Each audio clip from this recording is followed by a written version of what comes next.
ಇವತ್ತಿನ ವಿಡಿಯೋ ನಮಗೆ ಕನ್ನಡ ಸರಿಯಾಗಿ ಓದಲಿಕ್ಕೆ ಮತ್ತು ಬರೀಲಿಕ್ಕೆ ಬರೋದಿಲ್ಲ ಅನ್ನೋರಿಗೋಸ್ಕರ ಮಾಡ್ತಾ ಇರೋದು. ನಾನು ಈಗಾಗಲೇ ಕನ್ನಡ ಓದೋದು ಹೇಗೆ ಬರೆಯೋದು ಹೇಗೆ ಅನ್ನೋದ್ರ ಬಗ್ಗೆ ಭಾಳಷ್ಟು ವಿಡಿಯೋಗಳನ್ನು ಈಗಾಗಲೇ ಮಾಡಿದ್ದೀನಿ. ಆದರೂ ಇವತ್ತು ಆ ಎಲ್ಲ ವಿಡಿಯೋಗಳ ಬಗ್ಗೆ ಹೇಳ್ತೀನಿ. ಈಗ ನಾನು ಹೇಳೋ ರೀತಿ ನೀವು ಅನುಸರಿಸಿದರೆ ನೀವು ಬಹಳ ಬೇಗ ಕನ್ನಡವನ್ನು ಸರಳವಾಗಿ ಬರೆಯೋದನ್ನು ಹಾಗೆ ಓದೋದನ್ನು ಕಲಿಬಹುದು. ಇದು ನಾನು ಮೊನ್ನೆ 9ನೇ ತಾರೀಕು ಇದೆಲ್ಲ ಸುಭಾಷಿತಗಳು, ಕನ್ನಡ ಸುಭಾಷಿತಗಳು ಇವುಗಳನ್ನು ಓದುವ ವಿಡಿಯೋನ ಮಾಡಿದ್ದೆ. ಇದನ್ನು ನೋಡಿ SSLC ವಿದ್ಯಾರ್ಥಿ ನನಗೆ ಸರಿಯಾಗಿ ಕನ್ನಡ ಓದಲಿಕ್ಕೆ ಬರಲಿಕ್ಕೆ ಬರೋದಿಲ್ಲ, ಹಾಗೆ ನನ್ನಂಥವ್ರು ಭಾಳಷ್ಟು ಮಂದಿ ಇದ್ದಾರೆ, ದಯವಿಟ್ಟು ಕನ್ನಡ ಓದುವುದನ್ನು ಬರೆಯೋದ್ರ ಬಗ್ಗೆ ವಿಡಿಯೋ ಮಾಡಿ ಅಂತ ಹೇಳಿದ್ದಾರೆ.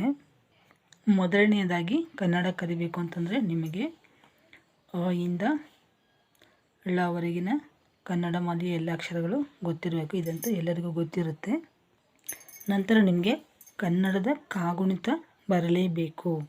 ನಾನು ಈಗಾಗಲೇ ಕ ಇಂದ ಜ್ಞವರೆಗಿನ ಕಾಗುಣಿತಗಳನ್ನು ಇದೆಲ್ಲ ನೋಡಿ ಈಗಾಗಲೇ ನಾನು ಅಪ್ಲೋಡ್ ಮಾಡಿರುವಂಥದ್ದು 4 ಭಾಗಗಳಲ್ಲಿದೆ. ಇದು ಪಾರ್ಟ್ 2. ನಿಮಗೆ ಕಾಗುಣಿತ ಬರಲಿಕ್ಕೆ ಬರಬೇಕು. ಇಷ್ಟು ಬಂತು ಅಂತಂದರೆ ನೀವು ಸರಳವಾದ ವಾಕ್ಯಗಳನ್ನು ಭಾಳ ಸುಲಭವಾಗಿ ಓದ್ಬೋದು.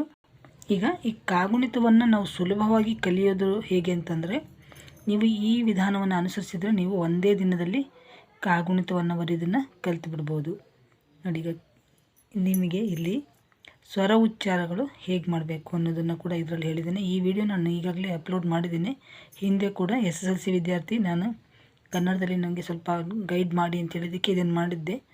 ನಂತರ ಹುಡುಗ ವಿದ್ಯಾರ್ಥಿ ಕನ್ನಡದಲ್ಲಿ ಪಾಸಾಗಿದ್ದು ಕೂಡ ಗೊತ್ತಾಯಿತು. ನೋಡಿ, ನೀವು ಕೂಡ ಇದನ್ನೇ ಫಾಲೋ ಮಾಡಿ ಬೇಗ ಕಲಿಬೋದು. ನೋಡಿ, ಇದರಲ್ಲಿ ಏನಿಲ್ಲ, ನೀವು ಅ ಇಂದ ಅಹವರೆಗಿನ ಈ ಸ್ವರ ಚಿಹ್ನೆಗಳನ್ನು ಕಲಿತರೆ ಸಾಕು. ಇಷ್ಟು ಸ್ವರ ಚಿಹ್ನೆಗಳನ್ನು ಕಲಿತರೆ ಸಾಕು. ಅಂದರೆ ಅ ಉಚ್ಚಾರ ಬಂದಾಗ ನಾವು ಅಕ್ಷರಕ್ಕೆ ಯಾವ ಚಿಹ್ನೆಯನ್ನು ಬರಿತೇವೆ, ಅ ಆ ಇ, ಇಲ್ಲಿಂದ ಅ ಇಂದ ಅಹವರೆಗಿನ ಅಕ್ಷರಗಳಿಗೆ ವ್ಯಂಜನಗಳಿಗೆ ನಾವು ಯಾವುದನ್ನು ಬರೆದ್ರೆ ಯಾವ ರೀತಿ ಉಚ್ಚಾರ ಮಾಡ್ತೇವೆ ಅನ್ನೋದಿದೆ, ಅದಷ್ಟನ್ನು ಕಲಿತರೆ ಸಾಕು. ಈ ಎಲ್ಲ ವಿಷಯಗಳ ಬಗ್ಗೆ ನಾನು ಈಗಾಗಲೇ ವಿಡಿಯೋಗಳನ್ನು ಅಪ್ಲೋಡ್ ಮಾಡಿದ್ದೇನೆ. ಅದನ್ನು ಡಿಸ್ಕ್ರಿಪ್ಷನಲ್ಲಿ ನೋಡಿ. ಕನ್ನಡ ವರ್ಣಮಾಲೆ ಇದೆ, ಕನ್ನಡ ಕಾಗುಣಿತ ಇದೆ, ಹಾಗೆ ಇಂಗ್ಲೀಷ್ ಕಾಗುಣಿತ ಕೂಡ ಇದೆ. ಹಾಗೆ ಎಲ್ಲ ವಿಷಯಗಳ ಬಗ್ಗೆ ನಾನು ಈಗಾಗಲೇ ವಿಡಿಯೋಸ್ ಅಪ್ಲೋಡ್ ಮಾಡಿದ್ದೀನಿ. ಇದನ್ನೆಲ್ಲ ನೀವು ಓದಿದರೆ ನಿಮಗೆ ಸರಳವಾಗಿ ಕನ್ನಡ ಬರೀಲಿಕ್ಕೆ ಮತ್ತು ಓದಲಿಕ್ಕೆ ಬರುತ್ತೆ. ಅದು ಕೂಡ ಮತ್ತಷ್ಟು ವಿವರವಾಗಿ ನಿಮಗೆ ಹೇಳ್ತೇನೆ. ನೋಡಿ, ಇವಾಗ ಇದರಲ್ಲಿ ಈ ಎಲ್ಲ ವ್ಯಂಜನಗಳಲ್ಲಿ ಏನಿದೆ ಇದೆಲ್ಲ ಅಕಾರದ ವ್ಯಂಜನಗಳು. ಇದರೆಲ್ಲದರಲ್ಲೂ ಕೂಡ ಕ ಮತ್ತು ಅ ಎರಡೂ ಇದೆ. ಹಾಗೆ ಪ್ರತಿಯೊಂದು ಅಕ್ಷರದಲ್ಲಿ ಖ ಮತ್ತು ಅ. ಆದ್ದರಿಂದ ಇವೆಲ್ಲವನ್ನು ನಾವು ಅ, ಕ, ಖ, ಗ, ಘ ಇಲ್ಲೆಲ್ಲ ಏನಾಗುತ್ತೆ ತಲಕಟ್ಟು ಇದೆ. ಇಲ್ಲಿ ನೋಡಿ, ಈ ಥರ ತಲಕಟ್ಟು ಬರೆದ್ರೆ ಇದೆಲ್ಲ ಅ ಉಚ್ಚಾರದ ಅಕ್ಷರಗಳು ಅಂತ ನಿಮಗೆ ಗೊತ್ತು. ಆದರೆ ಇಲ್ಲಿ ಕೆಲವು ಅಕ್ಷರಗಳಿಗೆ ತಲಕಟ್ಟು ಇಲ್ಲದಿದ್ದರೂ ಕೂಡ ನಾವು ಅವುಗಳನ್ನು ಅ ಉಚ್ಚಾರದಿಂದನೇ ಮಾಡ್ತೇವೆ. ನೋಡಿ, ಖ, ಜ, ಟ, ಣ, ಬ ಮತ್ತು ಲ ಇವು ಯಾವುದಕ್ಕೂ ತಲಕಟ್ಟಿಲ್ಲ, ಆದರೂ ಕೂಡ ಅ ಉಚ್ಚಾರವೇ ಬರುತ್ತೆ. ಅಲ್ಲಿ ಲ, ಲ್ ಪ್ಲಸ್ ಅ, ಲ ಹಾಗೆ ಇದೆಲ್ಲ ಕನ್ನಡ ನಮಗೆ ಗೊತ್ತೇ ಇಲ್ಲ, ಪ್ರಾರಂಭದಿಂದ ಕಲಿಬೇಕು ಅನ್ನೋರಿಗೆ ಇದು ಆಯಿತು. ಈಗ ನಿಮಗೆ ಇದೆಲ್ಲ ಗೊತ್ತಿರುತ್ತೆ. ಈಗ ಇಲ್ಲಿ ಬರೆದಿರುವಂಥ ಚಿಹ್ನೆಗಳನ್ನು ಹೇಗೆ ಓದೋದು ಅನ್ನೋದ್ರ ಬಗ್ಗೆ ಕೂಡ ನಾನು ಒಂದು ವಿಡಿಯೋ ಮಾಡಿದ್ದೇನೆ. ಇದನ್ನು ಕೂಡ ನಾನು 12ನೇ ತಾರೀಕು 24ನೇ ಇಸ್ವಿನಲ್ಲೇ ಅಪ್ಲೋಡ್ ಮಾಡಿದ್ದೀನಿ. ನೋಡಿ, ಈಗ ಅದರಲ್ಲಿ ತಲಕಟ್ಟು ಕೊಟ್ಟರೆ ಹೇಗೆ ಓದಬೇಕು ಅಥವಾ ಗುಡಿಸು ಕೊಟ್ಟರೆ ಹೇಗೆ ಓದಬೇಕು ಅನ್ನೋದ್ರ ಬಗ್ಗೆ ಈ ವಿಡಿಯೋನ ನಾನು ಅಪ್ಲೋಡ್ ಮಾಡಿದ್ದೀನಿ. ನೋಡಿ, ಈಗ ತಲಕಟ್ಟು ಕೊಟ್ಟಾಗ ಕ ಅಂತ ಓದಬೇಕು, ತಲಕಟ್ಟಿನ ದೀರ್ಘ ಅಂತ ಕೊಟ್ಟಾಗ ಆ ಅಂತ ಓದಬೇಕು. ಇದನ್ನು ನೀವು ಬಾಯ್ಪಾಠ ಮಾಡಿಬಿಟ್ಟು ಇಟ್ಕೊಂಡ್ರೆ ನಿಮ್ಗೆ ಒಳ್ಳೆಯದು. ನೋಡಿ, ಕ ತಲಕಟ್ಟು ಕ ತಲಕಟ್ಟಿನ ದೀರ್ಘ ಕ ಗುಡಿಸು ಕಿ, ಕ ಗುಡಿಸಿನ ದೀರ್ಘ ಕಿ. ಇದನ್ನು ನಾವು ನೆನಪಿಟ್ಕೊಂಡ್ರೆ ಸರಳವಾಗಿ ಕನ್ನಡವನ್ನು ಓದುವುದನ್ನು ಬರೆಯೋದನ್ನು ಕಲಿಬೋದು. ನೋಡಿ, ಈಗ ಅ ಇನ ಈ ಉಚ್ಚಾರದ ಪದಗಳನ್ನು ಅಕ್ಷರಗಳನ್ನು ಹೇಗೆ ಬರೆಯೋದಂತ ಕೂಡ ಇದೆ. ನೋಡಿ, ಈಗ ಕಗೆ ತಲಕಟ್ಟು ಕೊಟ್ಟಾಗ ಇಲ್ಲಿ ತಲಕಟ್ಟು ಕೊಟ್ಟಾಗ ಕ, ಹಾಗೆ ಇಲ್ಲಿ ತಲಕಟ್ಟಿನ ದೀರ್ಘ ಕೊಟ್ಟಾಗ ಆ.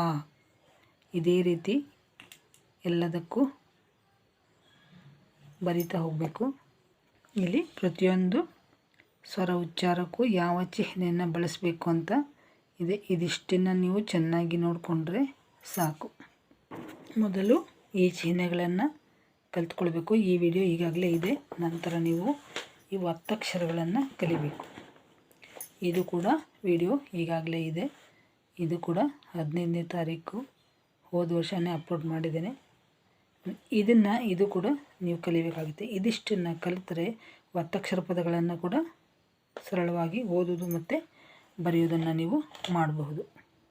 ಈಗ ಇದರಲ್ಲಿ ಯಾವುದರಲ್ಲೂ ಈ ಥರ ತಲೆಕಟ್ಟು ಇದ್ದರೆ ಎಲ್ಲ ಅಕ್ಷರಗಳನ್ನು ಉಚ್ಚಾರದಿಂದ ಮಾಡಬೇಕು ಅನ್ನೋದಾಯಿತು. ನಾನು ಈ ವಿಡಿಯೋನ ಇದನ್ನು ಕೂಡ 23ನೇ ಇಸ್ವಿಯಲ್ಲೇ ಅಪ್ಲೋಡ್ ಮಾಡಿದ್ದೇನೆ ನೋಡಿ. ಈಗ ಅದು ಆಯಿತು. ಇಲ್ಲಿ ಆಕಾರದಲ್ಲಿ ಬಂದಾಗ ತಲೆಕಟ್ಟಿನ ದೀರ್ಘ, ಪ್ರತಿಯೊಂದು ಅಕ್ಷರಕ್ಕೂ ತಲೆಕಟ್ಟಿನ ದೀರ್ಘ ಕೊಟ್ಟಾಗ ನೀವು ಹೇಗೆ ಬರಿಬೇಕು ಮತ್ತು ಹೇಗೆ ಓದಬೇಕು ಅನ್ನೋದ್ರ ಬಗ್ಗೆ ಕೂಡ ಮಾಡಿದ್ದೇನೆ. ಇದನ್ನು ಕೂಡ ನೋಡಿ. ನಂತರ ಈ ಉಚ್ಚಾರ ಬಂದಾಗ ಪ್ರತಿಯೊಂದು ಅಕ್ಷರವನ್ನು ಹೇಗೆ ಬರಿಬೇಕು ಅನ್ನೋದ್ರ ಬಗ್ಗೆ ಕೂಡ ಮಾಡಿದ್ದೀನಿ. ಇವನ್ನೆಲ್ಲ ನೀವು ಪ್ರಾಕ್ಟೀಸ್ ಮಾಡಬೇಕು. ಇಲ್ಲಿ ಹೀಗೆ ಬರೀ ಗುಡಿಸು ಕೊಟ್ಟಾಗ ಈ ಅಂತ ಉಚ್ಚಾರ ಮಾಡಿದ್ವಿ. ಇಲ್ಲಿ ಪ್ರತಿಯೊಂದು ಅಕ್ಷರಕ್ಕೂ ಇಲ್ಲಿ ಗುಡಿಸು ನಂತರ ದೀರ್ಘ, ಗುಡಿಸು ನಂತರ ದೀರ್ಘ. ಅದರಿಂದಾಗ ಈ, ಕೀ, ಖೀ, ಗೀ, ಘಿ. ನಂತರ ಉ ಉಚ್ಚಾರದ ಅಕ್ಷರಗಳನ್ನು ಹೇಗೆ ಬರೆಯೋದು, ಪ್ರತಿಯೊಂದು ಅಕ್ಷರಕ್ಕೂ ಕೊಂಬು ಕೊಟ್ಟರೆ ಅದರ ಉಚ್ಚಾರ ಹೂ ಆಗುತ್ತೆ. ಪ್ರತಿಯೊಂದು ವ್ಯಂಜನಕ್ಕೂ ಕೊಂಬು ಕೊಟ್ಟಾಗ ಅದರ ಉಚ್ಚಾರ ಹೂ ಆಗುತ್ತೆ. ಇದರ ಬಗ್ಗೆ ಕೂಡ ಮಾಡಿದ್ದೀರಿ. ಹೀಗೆ ನೀವೆಲ್ಲನೂ ನೆನಪಿಟ್ಕೊಂಡು ಮಾಡಬೇಕಾಗತ್ತೆ. ಹಾಗೆ ನೋಡಿ, ಇದನ್ನೆಲ್ಲ ಕಲಿತ್ರೆ ನಿಮಗೆ ಸುಲಭ ಆಗುತ್ತೆ ನೋಡಿ. ಕ ಉಚ್ಚಾರ ಬಂದಾಗ ತಲೆಕಟ್ಟಿದೆ, ಅದರ ಉಚ್ಚಾರ ಕನ್ನಡ ಮತ್ತು ಇಂಗ್ಲೀಷ್ನಲ್ಲಿದೆ ನೋಡಿ. ಇಲ್ಲಿ ಆ ಉಚ್ಚಾರ ಬಂದಾಗ ಕಾ, ಇದಕ್ಕೆ ತಲೆಕಟ್ಟಿನ ದೀರ್ಘ, ಇಲ್ಲಿ ಗುಡಿಸು ಇದೆ, ಕಿ. ನಿಮಗೆ ಇಂಗ್ಲೀಷ್ ಬರ್ತಾಯಿದ್ರೆ ಸುಲಭ ಆಗುತ್ತೆ ನೋಡಿ. ಕಿ, ಕಿರಣ. ಹಾಗೆ ಇಲ್ಲಿ ಕೀ ಅಂತ ಬಂತು, ಅದರ ಉಚ್ಚಾರ. ನಂತರ ಇಲ್ಲಿ ಗುಡಿಸು ಮತ್ತು ದೀರ್ಘ. ಇದನ್ನು ಕೂಡ ಕ ಇಂದ ಳವರೆಗೆ ನಾನು ಭಾಳಷ್ಟು ವಿಡಿಯೋಗಳನ್ನು ಮಾಡಿದ್ದೇನೆ ನೋಡಿ. ಇಲ್ಲಿ ಈಗ ಪ ಅಕ್ಷರ, ಪ ತಲೆಕಟ್ಟಿದೆ. ಪ ಅಂತ ಹೇಳುವಾಗ ತಲೆಕಟ್ಟಿನ ದೀರ್ಘ. ಹಾಗೆ ಪ್ರತಿಯೊಂದು ಅಕ್ಷರವನ್ನು ಉಚ್ಚಾರ ಮಾಡೋದು ಹೇಗೆ, ನಂತರ ಅದಕ್ಕೆ ಆ ಅಕ್ಷರವನ್ನು ಹೇಗೆ ಬರೆಯೋದು, ಇದೆಲ್ಲವನ್ನು ನೋಡಿದರೆ ನಿಮಗೆ ಗೊತ್ತಾಗುತ್ತೆ. ಇದನ್ನು ಕೂಡ ಅಪ್ಲೋಡ್ ಮಾಡಿದ್ದೇನೆ. ಇದು ಕೂಡ 21ನೇ ತಾರೀಕು 24ನೇ ಇಸ್ವಿನಲ್ಲಿ ಅಪ್ಲೋಡ್ ಮಾಡಿದ್ದೀನಿ. ಇವೆಲ್ಲವೂ ಇದೆ, ಎಲ್ಲವನ್ನು ನೋಡಿ. ಹಾಗೆ ನಾನು ಕನ್ನಡದ ಪದಗಳನ್ನು ಓದುವುದು ಹೇಗೆ, ಹಾಗೆ ನೋಡಿ ಈ ಥರ ಪ್ಯಾರಾಗ್ರಾಫ್ಗಳನ್ನು ಓದುವುದು ಹೇಗೆ ಅನ್ನೋದ್ರ ಬಗ್ಗೆ ಕೂಡ ಮಾಡ್ತೇನೆ. ಇದರದ್ದು ಕೂಡ ನಿಮಗೆ ವಿಡಿಯೋ ಇದೆ. ಇದನ್ನೆಲ್ಲ ನೀವು ಓದಿದ್ದನ್ನು ನೋಡಿ ನೀವು ಓದಿ ಕೂಡ ಕಲಿತ್ಕೊಳ್ಬೋದು. ಅದು ಅಲ್ಲದೆ ಹೀಗೆ ಸರಳ ಪದಗಳನ್ನು ಹೇಗೆ ಬರೆಯೋದು ಅನ್ನೋದ್ರ ಬಗ್ಗೆ ಕೂಡ ನೋಡಿ. ಇದನ್ನೆಲ್ಲ ನಾನು ಈ ವಿಡಿಯೋಸ್ಗಳನ್ನೆಲ್ಲ ಅಪ್ಲೋಡ್ ಮಾಡಿದ್ದೀನಿ. ಇವನ್ನೆಲ್ಲ ಓದುವುದು ಬರೆಯೋದು ಎರಡೂ ಕೂಡ ವಿಡಿಯೋಸ್ಗಳಲ್ಲಿದೆ. ಇದರಲ್ಲಿ 100 ಪದಗಳಾಗಿದೆ ನೋಡಿ. ಇವೆಲ್ಲ ತುಂಬ ಸರಳವಾದ ಪದಗಳು. ಮೊದಲು ನೀವು ಈ ಸರಳವಾದ ಪದಗಳನ್ನು ಬರೆಯೋದು ಹಾಗೆ ಓದುವುದನ್ನು ಮಾಡಿ ಈ ಥರ. ನಂತರ ನಿಮಗೆ ಒತ್ತಕ್ಷರ ಪದಗಳನ್ನು ಈ ರೀತಿಯ ಪದಗಳನ್ನು ಓದಲಿಕ್ಕೆ ಆಗ ನಿಮಗೆ ತುಂಬ ಸುಲಭ ಆಗುತ್ತೆ. ಡಿಸ್ಕ್ರಿಪ್ಷನಲ್ಲಿ ಇಷ್ಟು ವಿಷಯಗಳ ಬಗ್ಗೆ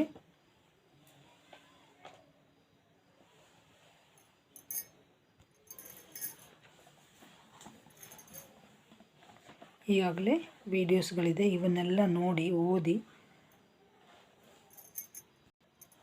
ಎಷ್ಟು ಪ್ಲೇಲಿಸ್ಟ್ ಇದೆ ಇದರಲ್ಲಿ ನಿಮಗೆ ಕನ್ನಡದ ಬಗ್ಗೆ, Kannada reading and writing class ಅನ್ನೋ ಪ್ಲೇಲಿಸ್ಟ್ನಲ್ಲಿ ಸಿಗುತ್ತೆ. ಆದರೂ ಮುಂದಿನ ವಿಡಿಯೋಗಳಲ್ಲಿ ಕೆಲವು ಓದುವಂಥ ವಿಡಿಯೋಗಳನ್ನು ಮಾಡೋಣ. ಮತ್ತು ಮುಂದಿನ ವಿಡಿಯೋದಲ್ಲಿ ಭೇಟಿಯಾಗೋಣ. ಎಲ್ಲರಿಗೂ ಧನ್ಯವಾದಗಳು. ನಮಸ್ಕಾರ.